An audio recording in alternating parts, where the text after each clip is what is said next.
नमस्कार। Are Nayak Hindi education में आप सभी का स्वागत है। आज हमारे अध्ययन का विषय है हिंदी काव्य का उद्भव और विकास। तो चलिए इसको हम जानने का प्रयास करते हैं। प्रयास करने से पहले बता देते हैं कि यदि आपको हमारा वीडियो पसंद आए तो लाइक और सब्सक्राइब करें, हमें मोटिवेट करें, क्योंकि हमारे सब्सक्राइबर नहीं बढ़ रहे हैं। तो चलिए शुरुआत करते हैं। देखिए, हिंदी काव्य का इतिहास अत्यंत समृद्ध और विस्तृत है। इसका विकास भारतीय संस्कृति, समाज, धर्म और राजनीति के परिवर्तनों के साथ साथ हुआ है। हिंदी काव्य की जड़ें संस्कृत, पाली, प्राकृत और अपभ्रंश साहित्य में मिलती है। समय के साथ हिंदी काव्य ने अनेक धाराओं, प्रवृत्तियों और शैलियों को अपनाते हुए आधुनिक रूप ग्रहण किया है। कहने का मतलब ये है कि हिंदी साहित्य जो है, हिंदी साहित्य में काव्य का इतिहास अत्यंत प्राचीन है। और हम जब भी हमारी भारतीय और वो जो काव्य लिखे गए हैं वो हमारी भारतीय संस्कृति, समाज, धर्म और राजनीतिक परिवर्तन के साथ साथ उसमें परिवर्तन हुआ है। हिंदी काव्य की जड़ें संस्कृत भाषा में लिखी गई है, पाली में, प्राकृत में, अपभ्रंश में मिलता है, क्योंकि जो पहले साहित्य लिखा जाता था वो काव्य के रूप में ही लिखा जाता था। आप जितने भी पुराने ग्रंथ देखेंगे तो वो काव्य के रूप में लिखे हैं, गद्य के रूप में नहीं थे। ठीक है, तो और वो कौन कौन सी भाषा में थे? संस्कृत, पाली, प्राकृत और अपभ्रंश भाषा में। समय के साथ हिंदी काव्य में अनेक धाराओं में, प्रवृत्ति में और उसकी शैलियों में परिवर्तन हुआ। जैसे जैसे समय हुआ तो जैसे पहले संस्कृत में लिखा जाता था, फिर उसके बाद पाली, प्राकृत, अपभ्रंश भाषाओं में लिखा जाने लगा। तो इस तरह से परिवर्तन होते होते आधुनिक युग में खड़ी बोली हिंदी में साहित्य लिखा जाने लगा काव्य के रूप में। ठीक है, तो देखिए हिंदी काव्य का उद्भव। तो हिंदी भाषा का विकास जो बोलते हैं ना, अपभ्रंश भाषा से माना जाता है। अपभ्रंश साहित्य में ही हिंदी काव्य का प्रारंभिक रूप दिखता है। जो अपभ्रंश साहित्य पहले जो लिखा गया था काव्य के रूप में, तो उसमें हिंदी के रूप हमें कहाँ दिखते हैं। ठीक है, तो जैसे सिद्ध है, नाथ और जैन संप्रदाय हमने पढ़ा है ना, तो उनके जो कवियों की रचनाओं में हिंदी काव्य की आरंभिक धारा मानी जाती है, क्योंकि जो जितने भी सिद्ध और नाथ और जैन साहित्य थे उसमें हमें काव्य की क्या दिखा जाता है? काव्य के रूप दिखा जाता है, क्योंकि उन्होंने जितने भी कवि थे उन्होंने काव्य को अपभ्रंश, पाली, प्राकृत और संस्कृत भाषा में लिखा है। ठीक है, तो काव्य का रूप था, काव्य का स्वरूप था, ठीक है, पर भाषाएं अलग थी। अब देखिए प्रमुख आधार क्या था? जैसे संस्कृत साहित्य मिलता है तो उसका जो स्वरूप था वो काव्य के रूप में ही था। तो भाव, रस, अलंकार और छंद की परंपरा थी उस समय। ठीक है ना, अभी भी है, पर पहले क्या दिखा जाता था? जो भी काव्य है उसमें छंद, अलंकार और रस की प्रधानता रहती थी। पाली और प्राकृत भाषा जो थी वो सरल लोक भाषा की परंपरा है, क्योंकि संस्कृत भाषा सभी को समझ में आए ये पॉसिबल नहीं था। तो इसीलिए पाली और प्राकृत भाषा जो कि लोक भाषा मानी जाती है, जो सामान्य जनता को समझ में आती थी और बोली जाती थी। और संस्कृत की भाषा जो थी केवल ब्राह्मण ही समझते थे और पढ़े लिखे लोग ही समझते थे, पर आम जनता की समझ से वो बाहर था। ठीक है, अब देखिए पाली प्राकृत भाषा के बाद जो आया वो अपभ्रंश साहित्य, जिसमें क्या था कि हिंदी मतलब हिंदी टूटी फूटी हिंदी और पाली प्राकृत का टूटा फूटा रूप था। ठीक है, तो हिंदी के निकटतम रूप स्वरूप उसको कह सकते हैं। अब देखिए इसमें प्रारंभिक कवि कौन कौन से थे? तो सरहपा, गोरखनाथ है, पुष्पदंत, स्वंबी। तो ये जो है ये आरंभिक कवि माने जाते हैं, प्रारंभिक कवि माने जाते हैं, जिन्हें पाली प्राकृत अपभ्रंश भाषा में क्या किया? साहित्य लिखा काव्य के रूप में। देखिए हिंदी काव्य का विकास। अब देखो हिंदी काव्य का विकास यदि हम देखते हैं तो वही हिंदी साहित्य का इतिहास को जिस तरह से विभाजित किया है उसी तरह काव्य के इतिहास को भी विभाजित करेंगे। तो आदिकाल जो था, आदिकाल, भक्तिकाल, रीतिकाल, आधुनिक काल, तो इन चार कालों के आधार पर उसको विभाजित किया है, चाहे वो हिंदी साहित्य का इतिहास हो या हिंदी काव्य का इतिहास हो। देखिए आदिकाल आपको तो पता है 1000 से 1375 ईस्वी का माना जाता है और इसे वीर गाथा काल भी कहा जाता है। अब इसकी क्या विशेषता थी कि जो काव्य लिखे गए, ठीक है, तो उसमें क्या, वो जो काव्य लिखे गए हैं तो वो उसमें वीर रस की प्रधानता थी, राजा और युद्धों का वर्णन था, ऐतिहासिक एवं अर्ध ऐतिहासिक कथाएं थी उसमें, और लोक भाषा का प्रयोग किया गया था। ठीक है, आदिकाल में। और आदिकाल के प्रमुख कवि कौन कौन से थे? तो चंद्रवरदाई है, हाँ, जिसने पृथ्वीराज रासो लिखा, जगनिक है जिसने आलाखंड लिखा, और ऐसे 12 साहित्य हैं। ठीक है, तो उन्होंने जो साहित्य लिखा वो काव्य के रूप में था, और उसकी जो भाषा थी वो अपभ्रंश, पाली, प्राकृत अपभ्रंश भाषा थी। इस काल के साहित्य जो मुख्य था क्या होते थे, वीरता और राजपूतों की शौर्य का ही वर्णन है उसमें, ठीक है। मतलब जो वीर काल इसीलिए रखा कि उनकी वीरता का वर्णन किया गया है, ठीक है।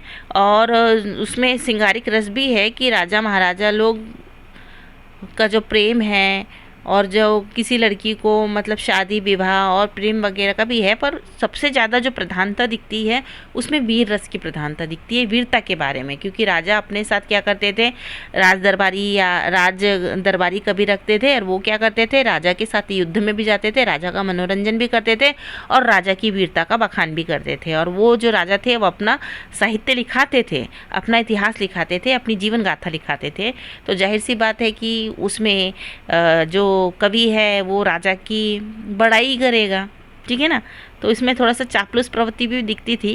कहने का तात्पर्य ये है कि जहाँ रहेंगे उसकी प्रशंसा तो करना ही पड़ेगा, तो थोड़ा सा इसमें विवाद है, ठीक है। अब भक्ति काल जो देखेंगे कि 1375 से 1700, तो ये हिंदी साहित्य का स्वर्ण युग माना जाता है। इस काल में भक्ति भावना का उत्कर्ष हुआ, यानी भक्ति काल का नामकरण इसीलिए किया गया था क्योंकि इसमें भक्ति की प्रधानता थी, ठीक है ना। तो इस काल को हिंदी साहित्य का स्वर्ण युग कहा जाता है क्योंकि सारे चारों तरफ क्या था, भक्ति का माहौल था। अब भक्ति का माहौल कैसे बना, क्योंकि संत लोग थे, और संत लोग क्या करते थे, भक्ति की लहर फैलाने का काम करते थे, लोगों में भक्ति भावना जगाने का काम करते थे, आत्मा परमात्मा का संबंध बताते थे, ठीक है।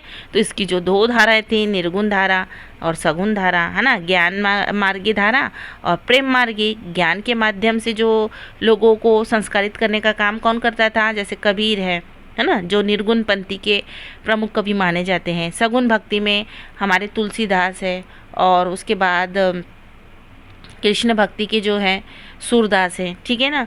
तो इस तरह से उस समय वो धाराएं थी। तो अब देखो, निर्गुण भक्ति धारा तो ईश्वर निराकार माना गया है, सामाजिक कुरीतियों का विरोध किया है, जिसमें प्रमुख क्या है, कबीर है, ठीक है। अब देखिए उसके प्रमुख जो कबीर थे, कबीरदास, रैदास, दादू दयाल। अब सगुण भक्ति किसे कहा जाता है, कि जिसे हम देख सकते हैं और जिसकी पूजा आराधना कर सकते हैं, जिसको मूर्ति के रूप में हम विराजमान कर सकते हैं, तो उसे हम सगुण कहते हैं, ठीक है। और निर्गुण किसे कहते हैं, कि जिसको हम देख नहीं सकते पर एक निराकार ब्रह्मा है जिसकी हम पूजा आराधना करते हैं और वो हमें नियंत्रित कर रहा है, ठीक है। तो इस भक्ति धारा में क्या है, राम और कृष्ण जी की उपासना की प्रधानता थी। प्रेम भक्ति और वात्सल्य का चित्रण किया है, क्योंकि सूरदास जो है उन्होंने प्रेम और भक्ति और वात्सल्य का चित्रण किया है कृष्ण काव्य में। और राम भक्ति में राम जी के चरित्र के आधार पर एक आदर्श व्यक्ति और एक आदर्श पुत्र और एक आदर्श प्रतीकी और एक आदर्श राजा के प्रतीक के रूप में दिखाया गया है। तो और उनकी पूजा आराधना करने से ही क्या हो जाते हैं, लोग तर जाते हैं। इस तरह की जो धारा थी उसे सगुण धारा कहा जाता है, ठीक है। तो राम भक्ति शाखा के अंतर्गत सबसे जो प्रमुख कवि माने जाते हैं, गोस्वामी तुलसीदास माने जाते हैं, जिसने रामचरितमानस लिखा। उसके बाद बहुत सारे संत वगैरह आए हैं जिन्होंने राम जी के जीवन पर या राम जी के चरित्र के आधार पर बहुत सारे साहित्य लिखे हैं। अब कृष्ण भक्ति शाखा के अंतर्गत सूरदास है, मीराबाई है, रसखान है, नंददास है और परमन दास है, जिन्होंने कृष्ण काव्य के ऊपर बहुत सारे साहित्य लिखे हैं, काव्य लिखे हैं। उसके अलावा अष्टछाप के कवि वही उसके अंतर्गत आ जाते हैं। अष्टछाप के जो कवि थे उनका एक मंडल था और वो क्या करते थे, कृष्ण जी की भक्ति करते थे। कृष्ण जी से संबंधित विपुल साहित्य उन्होंने लिखा है और कृष्ण जी की भक्ति में लोगों को जोड़ने का काम करते थे और भजन कीर्तन के माध्यम से समाज को संस्कारित करने का काम करते थे, ठीक है। अब इनके काव्य की क्या विशेषता थी, तो भक्ति और अध्यात्म का ज़्यादा वर्णन उसमें मिलता है। लोक भाषा का प्रयोग हुआ कि सामान्य जनता को समझ में आए। सरल और भावपूर्ण शैली में लिखा गया है और सामाजिक समरसता का संदेश देते हैं, ठीक है। अब रीतिकाल देखा जाएगा तो रीतिकाल है 1700 से 1900, ये पता है आपको। श्रृंगार काल कहा जाता है, ठीक है ना। श्रृंगार काल क्यों कहा जाता है, क्योंकि इसमें प्रेम का ही ज़्यादा वर्णन किया है, स्त्री के रूप सौंदर्य का वर्णन किया है, नख से लेकर शिक तक का वर्णन स्त्रियों का करा है और मनोरंजन मात्र के लिए ये साहित्य लिखा जाता था, ठीक है। तो श्रृंगार रस की प्रधानता है रीतिकाल में। श्रृंगार रस की प्रधानता मतलब प्रेम वगैरह इसके बारे में ही लिखा है, स्त्री के रूप सौंदर्य के बारे में ही लिखा है। काम वासना से संबंधित जो है काव्य उसकी निर्मित हुई है, ठीक है। नायिका भेद है, नायिका भेद मतलब नायिका के सारे अंग उसका वर्णन, ठीक है। स्त्री के रूप सौंदर्य का वर्णन, अलंकारों का ज़्यादा प्रयोग किया गया है और दरबारी संस्कृति का प्रभाव इसमें ज़्यादा दिखता है, ठीक है। क्योंकि दरबारी संस्कृति का प्रभाव क्या मतलब राजा का मनोरंजन करना ही मेन इनका ये उद्देश्य था, ठीक है। जिसमें केशव दास है, बिहारी है, भूषण है। ठीक है, केशव दास ने तो राधा और कृष्ण को आधार बनाकर ही श्रृंगारिक रचना की है। और इनकी जो प्रमुख कवि रचनाएं हैं, रसिक प्रिया है, बिहारी ससैये, शिवराज भूषण है। ठीक है, शिवराज भूषण वीर रस की प्रधानता उसमें ज़्यादा दिखाई देती है, क्योंकि उन्होंने शिवाजी महाराज की वीरता का वर्णन किया है। श्रृंगारिक रचना मानी जाती है, श्रृंगार रीतिकाल की है, पर उसमें शिवाजी महाराज की वीरता का वर्णन किया है किसने, भूषण जी ने। अब देखो, इस काल में काव्य कला और अलंकारों का बहुत अधिक विकास हुआ है, क्योंकि काव्य की निर्मिति किस आधार पे होनी चाहिए, रस, अलंकार, छंद, उसके आधार पे होनी चाहिए, ये प्रमुख था। ठीक है, तो अब देखिए, अब फिर उसके बाद हो गया आधुनिक काल आ गया। अब आधुनिक काल में हिंदी काव्य में राष्ट्र चेतना, सामाजिक समस्या, व्यक्तिगत भावनाओं आदि का नवीन प्रयोग होने लगा। देखो, समय परिस्थिति के हिसाब से सारा चेंज हुआ। कैसे हुआ कि आधुनिक काल आया तो अंग्रेजों का प्रभाव था। अब अंग्रेज लोग आए, इसीलिए हमारे मन में राष्ट्रीयता की भावना जागृत हुई। तो जो वहाँ के इस समय के जो कवि थे, तो उन्होंने राष्ट्रीय प्रेरणा से संबंधित कविता लिखी। सामाजिक समस्या बहुत थी, बेरोजगारी, गरीबी, भूखमरी, अन्याय, अत्याचार, तो उसको आधार बनाकर दहेज प्रथा, सती प्रथा जो भी थी, उसको आधार बनाकर काव्य लिखे जाने लगे और वो सामान्य जनता को समझ में आए, इसीलिए खड़ी बोली के रूप में लिखे जाने लगे। और खड़ी बोली के जो निर्माता माने जाते हैं, भारतेंदु हरिश्चंद्र माने जाते हैं, फिर द्विवेदी जी माने जाते हैं, है ना। तो ये सब इस तरह से होते गया। तो देखिए, अब जो उसके उपकाल बोल सकते हैं, आधुनिक काल के उपकाल जो थे, तो भारतेंदु युग में भारतेंदु हरिश्चंद्र ने खड़ी बोली हिंदी साहित्य को बहुत अधिक प्रोत्साहित किया। उन्होंने राष्ट्रीय सामाजिक समस्याओं को आधार बनाकर काव्य की निर्मिति करी और खड़ी बोली को विस्थापित करने का काम भारतेंदु ने किया। ठीक है, फिर उन्होंने हिंदी नवजागरण का आरंभ किया, राष्ट्रीय चेतना से संबंधित बहुत सारे काव्य की निर्मिति की, और वो ब्रज भाषा में, अवधी में, खड़ी बोली में, इन सब में काव्य की रचना की जाने लगी। फिर देखिए, प्रमुख कवि जो थे, अब भारतेंदु युग में जो प्रमुख कवि थे, जो बहुत ज़्यादा फेमस थे, तो उसमें भारतेंदु हरिश्चंद्र थे, बद्रीनाथ चौधरी प्रेमघन थे, प्रताप नारायण मिश्र थे, ठाकुर जगमोहन सिंह थे, अंबिका दत्त व्यास, ये प्रमुख कवि थे जिन्होंने राष्ट्रीयता के ऊपर ज़्यादा कविताएं लिखी। राष्ट्रीयता के साथ जो सामाजिक समस्या है, जो रूढ़ी परंपरा है, तो उसके आधार पर भी समाज को जागृत करने के लिए इन्होंने काव्य की निर्मिति की और सरल भाषा में, जो ब्रज भाषा है, अवधी भाषा है, और खड़ी बोली हिंदी में साहित्य लिखा कि आम जनता उस तक वो चीज़ें जाएं। ठीक है, अब द्विवेदी जी आए, तो द्विवेदी में महावीर प्रसाद द्विवेदी ने 1903 में सरस्वती पत्रिका का संपादन किया। उन्होंने अपना एक मंत्रिमंडल एक कवि मंडल बनाया, तो द्विवेदी युग के कवि माने जाते हैं। अब उसमें क्या किया कि भाषा शुद्धिकरण को बहुत अधिक महत्व दिया, व्याकरण शुद्धिकरण को भी बहुत अधिक महत्व दिया, हिंदी खड़ी बोली को बहुत अधिक महत्व दिया, और काव्य में शुद्धता का प्रयोग करने के लिए कहा, क्योंकि पहले रीतिकाल में कुछ भी बस प्रेम और काम इसके बारे में ही लिखा जाता था। पर अभी महावीर प्रसाद द्विवेदी ने क्या किया है कि नहीं, हमारे युग में जो कविताएं हैं वो आदर्शपूर्ण होनी चाहिए, वो समाज को संस्कारित करने का काम करना चाहिए, उसमें कुछ उद्देश्य छुपा होना चाहिए, समाज की समस्याओं को उजागर करना और उसको दूर करने के उपाय होने चाहिए, ना कि प्रेम और ना ही निजी सुख और ना ही निजी कल्पना का। ठीक है, तो इस तरह से द्विवेदी जी है ना, उन्होंने हिंदी खड़ी बोली को बहुत अधिक विस्तारित करने का कार्य किया। फिर उसके जो प्रमुख कवि थे, उसमें राष्ट्र प्रेम था, सामाजिक समस्या थी, तो उसमें जो प्रमुख रूप से माने जाते हैं ना कवि, राष्ट्रीय कवि के रूप में माने जाते हैं, मैथिली शरण गुप्त है, अयोध्या सिंह उपाध्याय है, रामधारी सिंह दिनकर है। ठीक है, और बहुत सारे कवि हुए हैं। और नेट के पेपर में तो ये पूछा है कि इस काल के प्रमुख कवि कौन से हैं, उनकी प्रमुख रचना कौन सी है, वो हम बाद में देखेंगे। ठीक है, फिर उसके बाद में छायावादी युग आया, तो छायावादी युग में जो काव्य की रचना होने लगी, तो प्राकृतिक प्रेम और अनुभूति के और कल्पना और सौंदर्य को आधार बनाकर क्या करने लगे, काव्य की रचना की जाने लगी। ठीक है, इसकी जो प्रमुख कवि है तो जयशंकर प्रसाद है, सूर्यकांत त्रिपाठी निराला है, महादेवी वर्मा, सुमित्रा नंदन पंत। उन्होंने क्या किया, प्राकृतिक प्रेम और कल्पना, सौंदर्य, आत्मानुभूति, इन सब को आधार बनाकर काव्य के रूप में लिखा। वो खड़ी बोली हिंदी के रूप में था। ठीक है, खड़ी बोली हिंदी भी थी, संस्कृत भी मिश्रित थी उसमें, और ब्रज भाषा का भी प्रयोग हुआ है। ठीक है, अब देखिए, छायावाद के बाद प्रगतिवाद आया, तो प्रगतिवाद का जो था प्रमुख मुद्दा कि सामाजिक यथार्थ और शोषण के विरुद्ध आवाज़ उठाना, राष्ट्रीयता के स्वर, ये सारी चीज़ें, विरोध के स्वर, ये सारी चीज़ें, समाज में जो भेद पाया जाता है, पूंजीपति वर्ग और निम्न वर्ग, और उसके बाद जो भी जिस तरह का न्याय अत्याचार हो रहा था, उसको आधार बनाकर क्या करने लगे, प्रगतिवादी जो युग के कवि जो थे वो प्रगतिवादी स्वर को आवाज़ देने लगे। विद्रोह और क्रांति की बात जो है उसमें आवाज़ को बिगुल करने वाले या बढ़ाने के लिए के उद्देश्य से क्या करने लगे, काव्य की रचना करने लगे। तो जिसमें प्रमुख कवि है नागार्जुन है, केदारनाथ अग्रवाल है, त्रिलोचन है, रागे राघव मंगल, शिवमंगल सुमन है और सूर्यकांत त्रिपाठी निराला भी है। ठीक है, अब देखिए उसके बाद में कौन सा युग आया, प्रयोगवाद और नई कविता का युग। तो इसमें क्या हुआ कि प्रयोगवाद में अलग अलग बिंबों का, अलग अलग उदाहरणों का प्रयोग करके काव्य में अपनी बात को रखा जाने लगा, है ना। यानी अपनी कविताओं की रचना करने के लिए अलग अलग बिंबों का, यानी अलग अलग चीज़ों का एग्जाम्पल लेकर काव्य की रचना होने लगी।